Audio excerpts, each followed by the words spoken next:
The assistant smiled and said, "Mr. Ichiro, don't worry, the Chinese can't respond so quickly. We'll drive to the airport in half an hour at most. It's also very fast to go through the VIP channel and go through the security check. An hour later, we must have taken off. At that time, even the gods will not be able to stop us." Ichiro's Maibach immediately drove away and directly boarded the airport expressway, preparing to reach the airport at the fastest speed, and then return to Tokyo by private jet. Along the way, Ichiro's excitement speeded up. He repeatedly looked at the 4 magic medicines and muttered to himself, "The Kobayashi family will rely on it to build a global presence. At that time, I will also rely on it to become Kobayashi Pharmaceutical Company, Limited's president." Maibach speeded all the way and soon arrived at Orus Hill Airport. As soon as the car stopped, Ichiro was about to get off and enter the airport at the fastest speed. However, at the moment he just got out of the car, suddenly 8 Mercedes-Benz Big G off-road vehicles drove over and surrounded him and his Maibach. Soon, 30 bodyguards in black came down from the 8 cars. These people are all masters carefully trained by Isik, with extraordinary strength.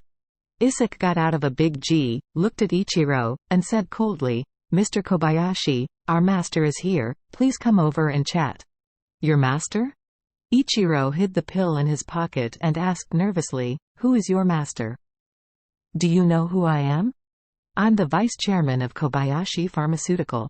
Isik stretched out his hand and patted his face, and said indifferently, "You Kobayashi Pharmaceutical is a Japanese company. What are you pretending to be in China? There is an old Chinese saying that the dragon is not the river.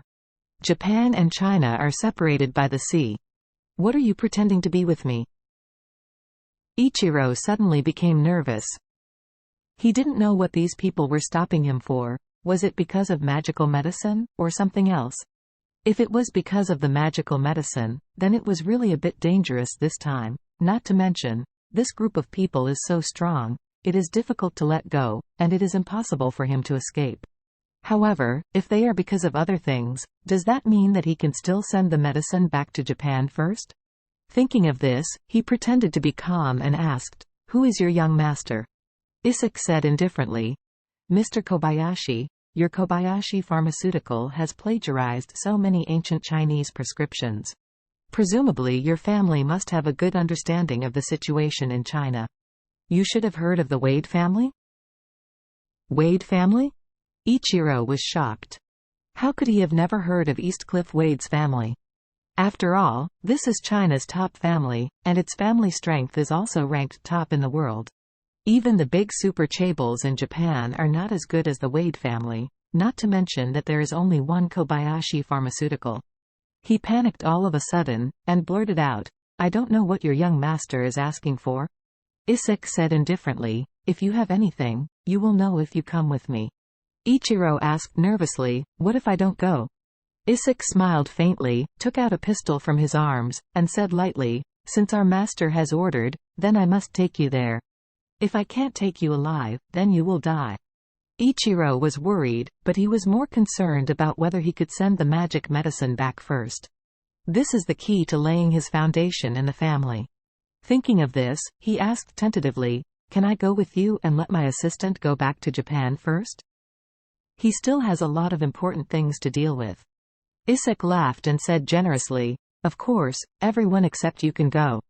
Ichiro breathed a sigh of relief, and quietly handed the box containing the magic medicine to the assistant, patted his shoulder, and said, "You go back by plane first. Tell my father, just say I'm fine, and I will come back soon to meet him." Ichiro gave the stolen magic medicine to the assistant. Seeing the assistant enter the airport, he was relieved and asked Isik, "I don't know where your master is." Isik said lightly, "You'll know if you follow me." After speaking, they winked at the 2 people around him, and they immediately clamped him to the left and right, and took one of the big GS. The convoy quickly left the airport and headed to the dog farm opened by Orville in the suburbs. On the way to the dog farm, Isik called Charlie and said, "Mr. Wade Ichiro has been controlled by me. I will take him to the dog farm of Orville. If you want to come over, I'll send someone to pick you up." Charlie glanced at Claire, who was asleep, and said, after arranging the car for 5 minutes, "Come downstairs to my house." After making a bracelet for Claire with a clam that was worth hundreds of millions, Claire was able to rest very securely while wearing it. She would almost never wake up at night, so Charlie didn't worry that she would find out. 5 minutes later, Charlie went downstairs. A Rolls-Royce was already parked downstairs. The driver Charlie had never seen him, but he recognized Charlie, opened the door respectfully, and said, "Mr. Wade, please." Charlie nodded, got in the car, and the car drove out of the city quickly. When Charlie arrived at Orville's kennel, Isaac had already arrived. This is the first time Charlie has come to Orville's dog farm. Although he has heard about this place for a long time, he has never been to this place. The location of this kennel is very small and the scale is very large. As soon as he got off the car, he heard countless dogs called a group, and the voices of these dogs were very low and heavy, and they sounded like large dogs. It is said that Mr. Orville set up this kennel mainly to raise, breed and train some fighting dogs for underground dogfighting. People in the underground world are obsessed with fighting dogs, and they often organize competitions, betting tens of millions.